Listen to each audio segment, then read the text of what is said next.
Vous êtes-vous déjà demandé ce qu'il y avait derrière un site web? Si oui, vous êtes au bon endroit. Avant de commencer à rentrer dans les détails, nous allons considérer qu'un site web est fait de fichiers. Ceux-ci, autres que les images, sont des fichiers HTML, CSS et JavaScript. Il est possible de comparer un site web à un cupcake. Le HTML est le fichier qui permet de créer la base du site, c'est la pâte du cupcake. Le CSS est celui qui permet de rendre le site plus attractif, c'est le glaçage. Et le JavaScript est le bonus, la cerise sur le gâteau, pour rendre un site exceptionnel. Ce serait l'équivalent des perles de sucre. Bon, les prérequis sont faits, on peut commencer. Les fichiers qui composent un site sont stockés quelque part sur le web dans des serveurs.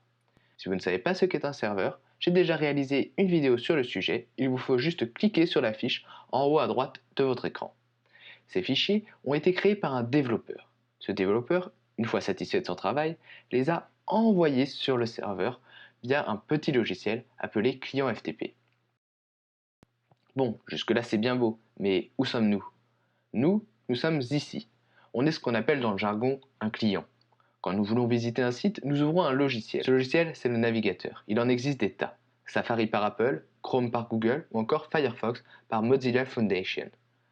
C'est ce logiciel qui va être chargé de récupérer les fichiers sur le serveur pour les traiter. Il va contacter le serveur en lui demandant Hey, tu peux m'envoyer les fichiers du site, s'il te plaît? et le serveur va les lui envoyer. Tout cela s'effectue via le protocole HTTP, Hypertext Transfer Protocol, ce qui explique le HTTP dans les URL. Une fois que le navigateur a eu ce qu'il demandait, il va traduire les codes des fichiers pour vous créer une belle interface visuelle, c'est-à-dire un site comme vous le connaissez. Et voilà, c'est déjà la fin de cette vidéo, vous savez maintenant ce qui se cache derrière un site web.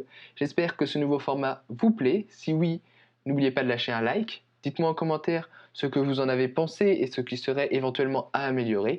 Et n'oubliez pas également le partage sur les réseaux sociaux pour faire vivre la chaîne. Et sur ce, à plus!